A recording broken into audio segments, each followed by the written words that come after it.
How did I know it was time to end my marriage? Number one question from women in my DMs. I'm gonna get into Friends, welcome back to my YouTube channel. Please take a moment to like this video and subscribe to my YouTube channel.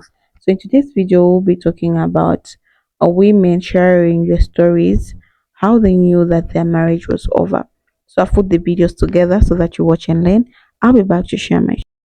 how did I know it was time to end my marriage? Number one question from women in my DMs. I'm gonna get into some pretty heavy topics in this video, so just a trigger warning. I'd say about a year before I requested a separation, started to feel my sense of self slip away. Having disassociations multiple times throughout the day, started having extreme senses of deja vu. Since learned through therapy that it can actually be a sign of anxiety, and I think I just didn't recognize it in my body because I just didn't want to acknowledge what was happening. Be driving around the Bay Area, a place that I have been wanting to leave for so long. I remember I would just have these moments in my car just being like, what are you doing?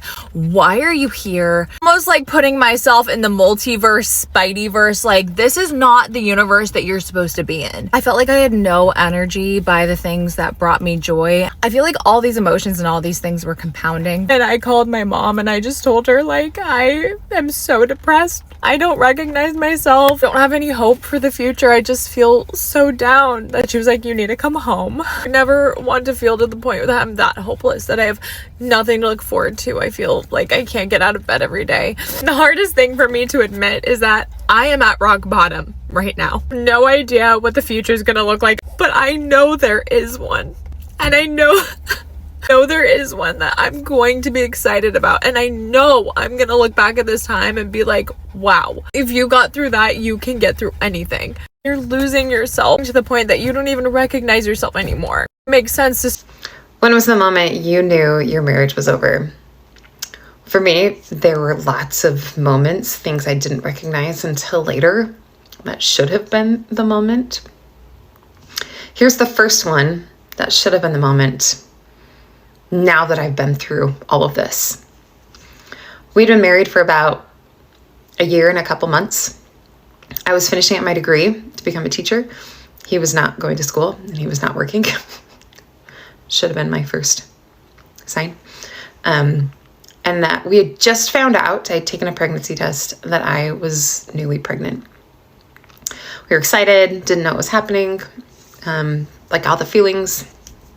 Well, 2 days later, I started bleeding and what ended up being a miscarriage. I ended up staying home from school that day. Just a lot of emotions. I remember crying a lot and not feeling great and bleeding a lot. And I remember not having the supplies I needed to handle a miscarriage. And I had asked my then husband if he would go to the store for me and go buy me some pads. And he looked at me and he was like, I can't do that. That makes me very uncomfortable. And I was like, what?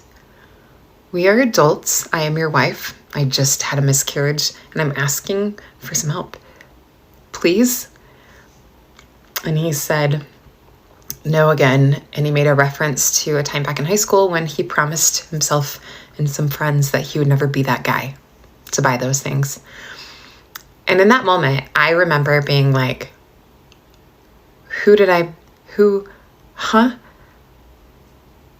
But it was a flash, right? I went and I put a hat on, I put a jacket on, and I left without saying anything to him. Eyes swollen from crying, not feeling great, to go buy the supplies I'd asked him for help with.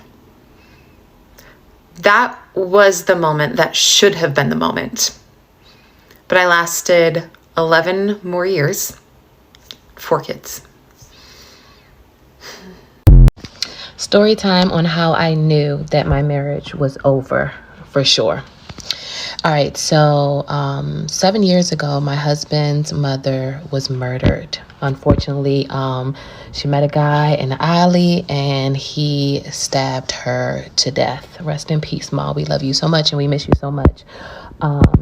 But on March 28th of 2025, that's the day that she had died 7 years ago, we had a memorial.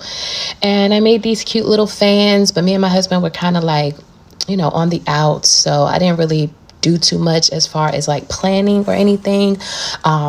He just set it up with all his family and friends to meet at the location where she was murdered. And I made I got some popsicle sticks and got her face, a picture of her face, like cardboard cutout. They sell it on Amazon, but I just glued it onto the popsicle stick and it was like a little fan. So that's all I did. Usually, if we was on the good, we would have been knowing what restaurant we was going to. But anyway, I'm getting off topic. So we all meet up at the spot. My husband is still a little distant. People notice that me and him are not really how we usually are, but we're not there for that, so it doesn't matter. My cousin comes, his family comes, we're all together. We have the kids with us and everything. Probably about 20 people show up. And we eventually we all walk into the alley, and everybody says something in memory of her. I read a gospel song, Be Encouraged, no matter what's going on. I read that. And then my husband spoke, and this is how I knew. They say, like, when you know, like when you know you're going to be with somebody, and when you know that you're not going to be with somebody, when you know, you know. So my husband proceeds to show love and thankfulness for every single person that was out there. And when I'm like the only one left, actually me and my cousin were the only ones left, he kind of looks around me and then proceeds to be like, yeah, and that's it. And then my cousin, who's highly offended because me and my husband have been together for 12 years. My cousin was actually married to my husband's cousin for 12 years. They're divorced probably like 4 years now. They've been divorced. So he's like in the family. He known my husband before I knew him. So my cousin, after my husband looks around and avoids me and my cousin goes, and so my husband goes, yeah, and cousin Cliff, thank you so much, you always there for us, da, da, da, da, da. So we're all like waiting for him to say something about me, but he doesn't. And I knew it before my cousin, coughed. I felt it. The thing that went across my mind was, oh, this is the moment. This is the moment that they talk about where you know. There is no way. And granted, it wasn't about me, but he went around to every single even the kids. He said something about the kids, his kids, our best friend's kids, our kids. He said something about every single person. And I'm just thinking in my head, like, oh my gosh, this is the moment that they talk about. Because my husband, the husband that God has chosen for me, he'd be like, babe, come here. Yes, we here, thank you guys. Everybody know Mal, like he, and I'm not saying I needed praises or anything like that, but he went around to everybody. And maybe it might not make sense to you guys, but it's that feeling where you know. So it was for me. But talking to our family members and stuff, they were all like, we thought it was very, very odd. Like immediately we knew like what's going on with them two. Like something is happening. Like he's not going to say nothing about Mal. Like she's been here the whole time. Like everybody was like, his best friend and his best friend's wife, they were pissed. I didn't even have to say anything to them. They were pissed. And as we were leaving, when we got in the car, he started to argue with me. He was mad that I was upset about it. I didn't even say anything to him. I was talking to our cousin, the one that was married to my cousin. I was talking to her and she was like, what's going on, cuz? Like, why he didn't? I'm like, girl, I think this man really want to leave me. And so she's like, oh my gosh, but we're whispering, we're talking off to the side. Everybody's having their own private conversations. That's what me and her is talking about. So when we got in the car, he asked, what were you and cuz talking about? And I was like, yeah, we were just talking about, and he was like, that was not the time. That was not the place. You're so inappropriate. You don't even know how to control yourself. You don't know how to have discernment.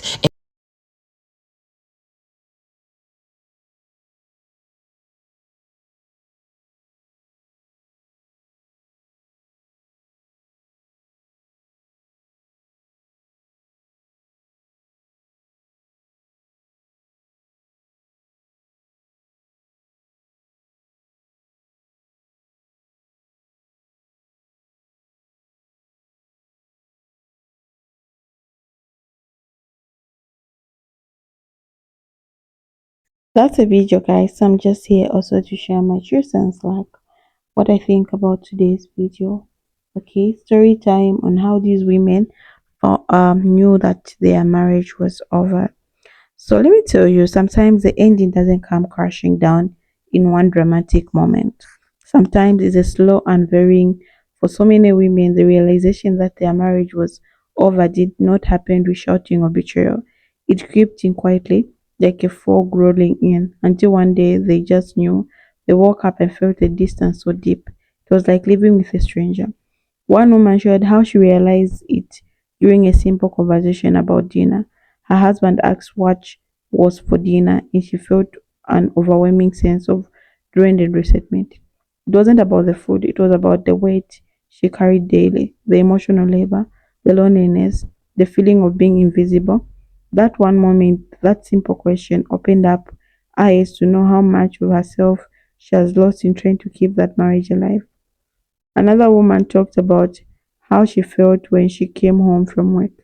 She used to rush home, excited to share her day, but over time she found herself sitting in her car for long minutes, scrolling through her phone, draining, walking through the door. Her home, which once felt like um, it now felt like a cage. It wasn't filled with laughter or love anymore. It was just a house cold and heavy. There are women who say the moment they knew was when they stopped fighting. It sounds strange, but they explain the fighting means you still care. Fighting means you still want to be heard, to be understood. When the fight stopped, so did the effort. Silence filled the space where once there was the passion, even anger. They realized they had checked out emotionally a long time ago, and so had their partner. One woman said she realized it during a family gathering. Watching other couples interact, laughing, sharing private jokes, holding hands, made her heart ache.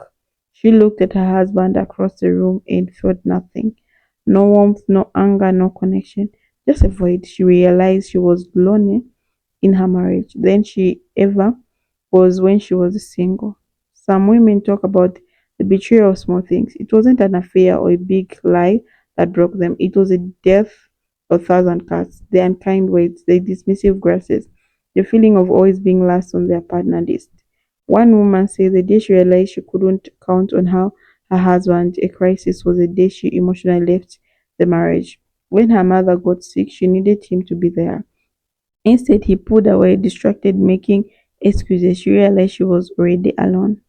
For a lot of women, motherhood was a turning point. They saw a different side of their husbands. Once children came into the picture, some were shocked at how little support they received.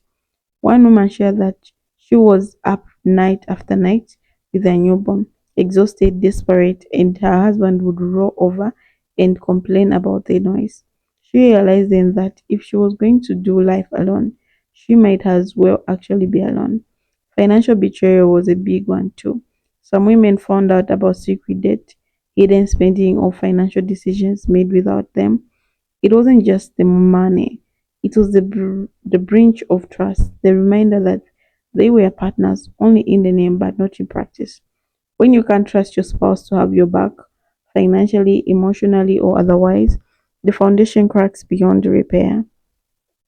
Others talks about dreams, how slowly over the years they gave up on their dreams because their partner did not believe in them. One woman says she wanted to start a small business, and her husband laughed at her idea, not because it was bad, but because he couldn't see her as anything more than the role he assigned her: wife, mother, caretaker. She realized then that she had outgrown him and he had no intention of growing with her. Some women realize it during the therapy. Couples counseling is often a last ditch effort, but for many, it only made the truth clear. One woman said that during a session, her husband was asked what he loved about her, and he couldn't answer. Minutes of silence, it hit her like a punch to the gut. She realized she was begging for love that no longer existed. One of the saddest realization comes when you find yourself imagining a future and you don't see your partner in it. You plan trips, holiday miles, but in your mind, you are already alone. One woman says she planned her kids' graduation, weddings, and big life events, and realized her husband never even factored into those visions. That was the moment she knew she was alone. Some stories about emotional abuse, about gaslighting, about being made to feel crazy for asking for basic respect. One woman said she realized her marriage was over the day she stopped second guessing herself. She stopped accepting the narrative that everything was her fault. The moment she trusted her own voice again, she knew she had to leave. Other women share about their first time they felt peace, real peace, when their husband was away on a trip or out for the night. One woman says she danced in her kitchen while he was gone and felt lighter than she had in years. She realized that she had been carrying a weight that wasn't hers to bear. Sometimes it's dramatic moments, sometimes it's just waking up and realizing you don't want to live this way for another 10, 20, 30 years. That price of staying is your happiness, your healthy, and your soul. There is also a common trend in these stories.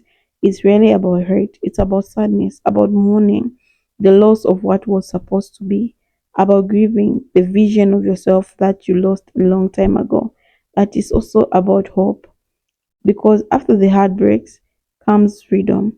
After the grief comes the rebuilding. These women are not bitter, they are brave. They chose themselves, they choose peace, they choose to believe that life could still be beautiful even after such a painful ending. If you are listening and these stories resonate with you, you're not alone, you're not crazy, and you're not selfish for wanting a life filled with love, connection, and joy. Trust your instincts, honor your feelings. You deserve life that feels good inside, not just one that looks good on the outside. And maybe, just maybe, the ending of your marriage is not the end of your story, it's just the beginning of a new chapter, one that you can go to write on your own terms. Okay, so a lot of people, like, according to these stories which I've heard women sharing, like there's this story which I just kept on TikTok where a woman said she checked out, like, the moment she was planning to exist that door, she was very loving. Like, she woke up doing everything for the house, even preparing this man to go for work. But she had this in mind, like, okay, if I get any chance, I'm leaving. Like, I'm getting my bag and gone. In most of these stories I which I read is that most of the women, they're just coming out with their own bag, um going and starting over again, over and over. And it's always women. And the other one, she's a content creator and she was doing very fine. She had about 1 million TikTok and she had YouTube 200,000. But after this relationship ended, this man deleted her account. So it's been like months ago.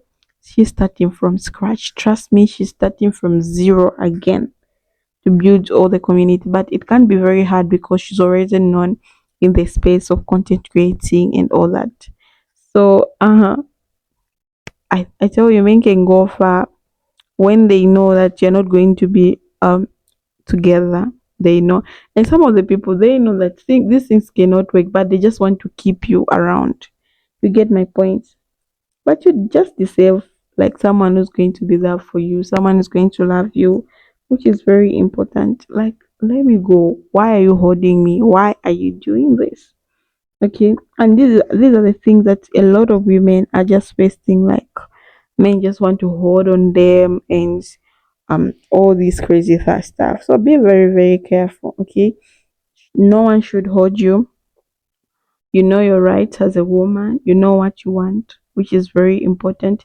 If what you want is not aligning with what he wants, then it's okay to exist the door, because you know where you stand, you know where you're worthy, you're not gaslighting yourself.